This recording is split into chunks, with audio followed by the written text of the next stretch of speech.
Hi, welcome to the American University Internet Governance Lab Alumni Interview Series. My name is Sophie Zabel, and I'm a first-year international studies major and Internet Governance Lab Junior Fellow. Today I'm interviewing Alexia Clincy, who is the Principal and Agency Director of Capitalize Social, and she received her Master's in Intercultural Communication from American University.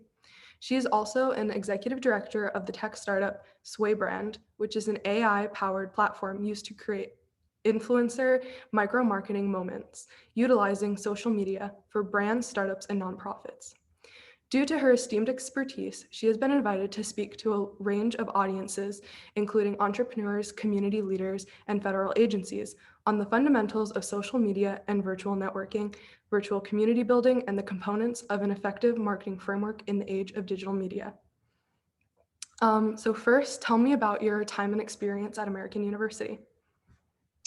Hi, so thank you for chatting with me.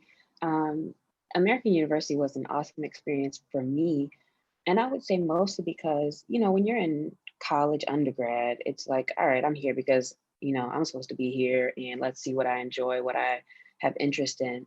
But at the time that I went to American for my graduate degree, I was very strongly interested in foreign service and public diplomacy. And so I was really interested in the SIS program, and being there changed everything. I remember telling everybody, all my friends and everybody from undergrad, that one semester at SIS and AU was harder than all 4 years at undergrad. And it was also much more enjoyable, I think, and good for me though, because everything was pertinent. I was taking negotiation classes and intercultural communications classes, and every class I took was important for the journey that I was on, to be able to understand communication with folks from different spaces in life. So that was my focus. And it was, of course, a great experience because of the professors as well. So, there's always going to be a tight network um, and kind of camaraderie between the professors and people who are at a school. And so I went to Elon University for undergrad, and one of my professors there is the one who actually told me, hey, you should look at AU because Dr. Derek Cockburn is there, and he's doing some very interesting work in a particular space, and is working with Catelco at the time, which is the research center there. And, I connected with him and got a job and everything before I even started school. And so I came into school with work at the research center, which was great because, again, that was working with the Internet Governance Forum. That was working with coding for virtual organizations and doing research on things like that. All of it very, very pertinent to what I ended up doing now. And so it was really just very concentrated in a space where, this was all serving me well. And so I really, really enjoyed it. And then, of course, being in Washington, D.C., a hub, international hub, I was able to work and deal with students from all over, as well as professors and faculty from all over. So everything kind of really just made sense and went well into my focus, which was intercultural communications, and then turned into more of a focus into like social networking. Wow. How did your time at American prepare you for your current job? I would say by giving me real life experience and an opportunity to dabble in and discover where I really wanted to be as far as work and my profession. And like I said, I was interested in public diplomacy. And I remember we had people who came in and spoke. We had diplomats who would come speak. And I remember the guy's face exactly. And I remember sitting in class exactly in my head when, he came and he was like, it's very bureaucratic. There's not, all the space to make decisions and do certain things. And at that time, hearing things like that, and then also being in courses like international business, which I started to do as well, I said, I kind of want to be in the private sector, I think, because there's places where I want to make a little bit more impact.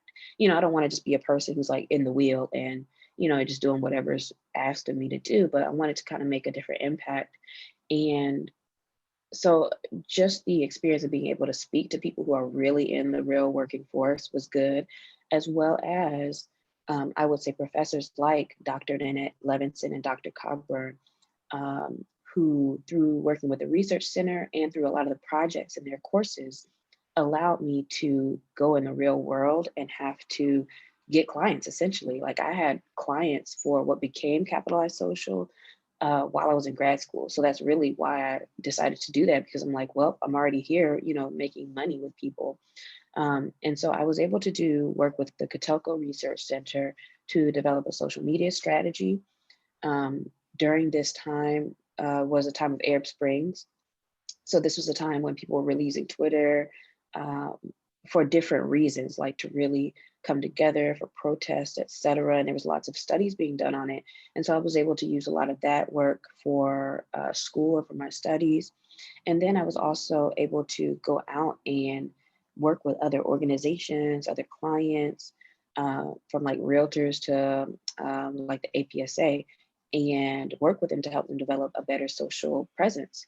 And so that real life experience while I was getting credit for school was also kind of helping me to understand, like, how do you really apply these things in real life and not just, read about them in academic papers and in class. Um, and so to that point, when I did leave, I was able to then, make these people actual clients. So it was perfect. It was like a perfect setup. Great, thank you. If you could go back in time, what advice would you give to your American University student version of yourself? Uh, um, well, let's also keep in mind I was like 20. Actually, I was kind of older, 25-ish. Um, hmm.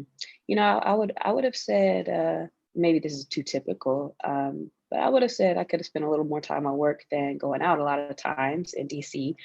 Um, and perhaps I would say actually a little more time with my professors and faculty, like outside of class, like when there are certain things I didn't understand, or instead of like waiting to the last minute to kind of try to figure out something myself, to have really been a little bit more involved, I would say, in some of the courses. Now, some of them, like I said, the professors I've mentioned, I was in it with them, and that's the reason why I'm talking to you right now and part of the AU alumni.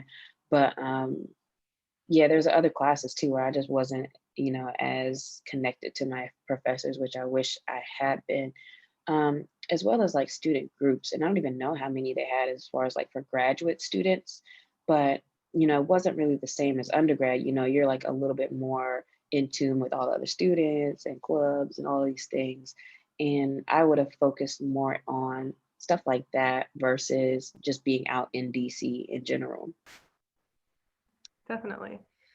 How have your work experiences changed since first entering the workforce after graduating?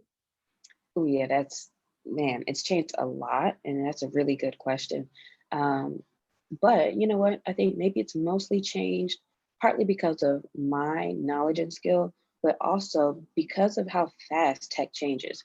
So, you know, with digital and social media, like platforms changing literally every week, um, and with the people's use of them changing often. When I first started, it was really more about at that time, and this like 2012-ish, it was more about, trying to teach people that they need social media, like for their businesses and for brand awareness, things like that.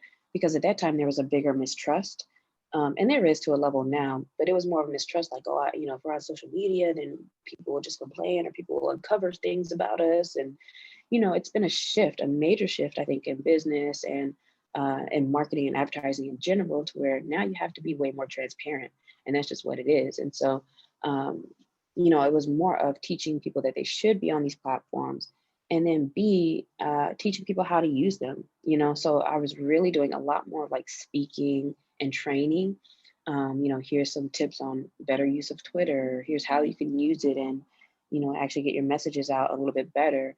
And over time now, people can always still use tips, of course, but over time now, it's really more about, with my work, more about how are we developing content that has both short-term effects of making you money and or whatever your call to action may be, click to, join in our monthly webinars, whatever it may be, and long-term brand awareness. And what can your content look like so that it's authentic, so that it's engaging? How are you really connecting with your audiences, and things like that? Not just, oh, you should be here, because now everybody's, seems like you come out of the womb and make a Facebook account now. So everybody has it, but now how can you be effective, stand out from the crowd, and actually get like some measurable results with your presence online? Do you think that there's a lot of room for combining that past need for allowing transparency and the new ways of utilizing social media? Ask the question again. Do What you was the think first part? that there's like a lot of room for combining like the past Mm, needs for embracing social media and mhm. what's necessary today for growing on social media platforms? Yeah, absolutely. Because what we find is that, there's so many people and organizations that go, like air quote viral, just because they're being themselves. Like it's like they weren't even trying to like, be this person. Think about the guy with the cranberry juice on his skateboard, or, there's all these moments now that we have, for businesses, for brands, where before it wasn't a capturable moment. It wasn't a moment that, you would jump on and embrace. And before, everything's super branded, everything's, going through the machine to make sure, what does everything say and look like before we put it out. And now, you really have to be open, because people can search more about you, people can create content about you, and it makes sense for you to be there in a space where you're actually listening to people. That's another huge piece. I think that's grown a lot more, is the idea of social listening and actually talking back and forth to people, um, because the conversations are happening, but you need to be there to almost like DJ them and be a part of it. So you can still spin whatever happens, you still have to be there and spin it. And so, transparency has still been important, because those are the people who really, get the most out of the use of social networking sites, when um, they don't have to try so hard to like present something, but they're okay just being open. This is who we are, and now we win because of it. Wow, great. Thank you. How has COVID-19 affected your work? Mm. It's affected it tremendously. So there's a few of my clients who were dependent upon. Well, let me just give an example. For example, one of my clients, her name is Sierra. She had just developed a business called Suit Kits, and what it was for was women's custom suits. But how it works and how it's different is that it was a little bit more affordable, because you're going online and you're designing online. So, choose whatever linings you want, however, how many buttons you want, whatever colors you want, all of that. Um, but then you go to a tailor and they measure you and put all your measurements in the system, to where now it gets made and you can go on and keep shopping, whatever.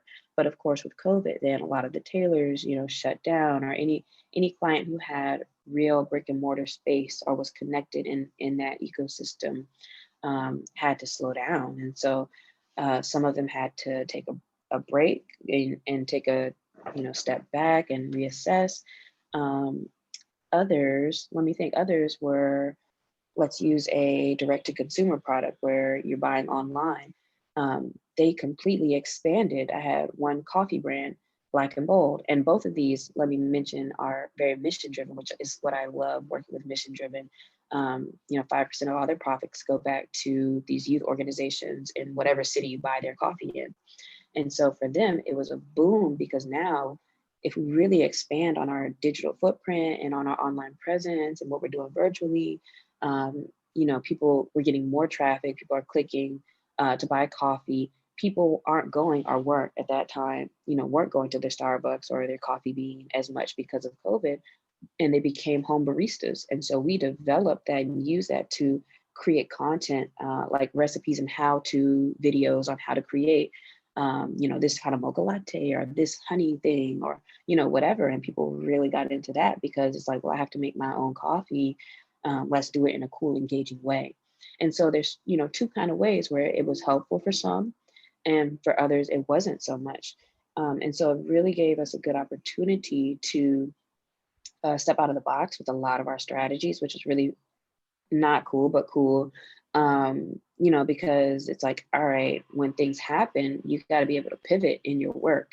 And especially with online, you always have to be ready. Even if you have a strategy, it's like you've always got to be ready for whatever may happen, culturally, in the news, whatever, and being able to jump on that and utilize that to your benefit. And so there's quite a few examples with different clients like that. Yeah, definitely. And where do you see the future of work going in terms of utilizing social media and online networking? Hmm. That's a tough question. It's funny because I was watching a movie the other day. Oh no, I was watching Star Wars, and I was just thinking like, it's so interesting that in all those futuristic movies, like movies that were older but took place in the future, we have all these crazy things, but you never even see like a cell phone, and it's like nobody could foresee, that you would have the world in your palm just in a phone, and like I could do anything with this device, and like we never really see it in the future. And so, me and my friend who were watching it started thinking about, well, what could be next, as far as technology in general, and will we see it coming, or would it be something just so random? It's like, wow, like we never saw that coming. Um, so it's kind of hard to think about that. And people ask that a lot. But when it comes to social, I would say in the near future, at least, um, what we see more of is, I would say, more of content creation, and at such younger age levels. Everybody is a content creator. They're like, and by that I mean like they're putting effort into like create videos, whether it's a TikTok video or whether it's somebody, back in the day, well, I don't know if you know, but like back in the day, we used to like make our own like bracelets and with the little string and stuff. It's like now a kid can start their Instagram page to sell those, and it's just different. Like we can all have an opportunity to be more of a creator and more of an entrepreneur or business owner at a younger age, just because we have access to the internet. What I would like to see is more open internet access and better internet access for a lot of folks. But with cell phones, again, it's like, it's crazy what people are able to do with it. And so, what I would like to see also is a little bit more education around um, the reach that your social presence has. Because yeah, everything's cool, but also we see, how folks get in trouble or how kids are losing like their football scholarship because of something they said, or somebody getting canceled because somebody went back 10 years to what they said.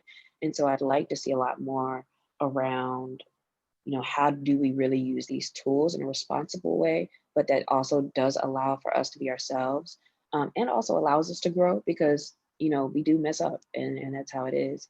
Um, but I expect to see more structured like learning around social media. So it's not just like, oh, it's just a thing we hop on and do, but it'll probably be part of the structure of like our classroom and of our work and of everything that we're doing there. So that's the best I can give you for right now, but who knows like what it really will take off into. Yeah, I think that like mindfulness and how Hmm. online is definitely very important and increasingly important. Yeah, that's a great way to put it, the mindfulness behind it, and how you use it. Because I'm also seeing a lot of backtracking to where, even with me, people using it less now because it's like, all right, this is a lot. And now I'm starting to use my personal social almost like a business. Like there's certain times I just go on and I'll check things and do things. Or, I really have it planned out what my content's going to be, not just hopping in and taking pictures of everything and putting it up. Um, and so a lot of people are starting to do that as well. Yes. Well, I want to thank our amazing AU alumni, Alexia Clincy, for taking the time today to share her story with us. I learned a great deal about your experience at American, and what it's been like in the workforce. Um, Please check out our other interviews in the American University Internet Governance Lab Alumni Interview Series available on the lab website.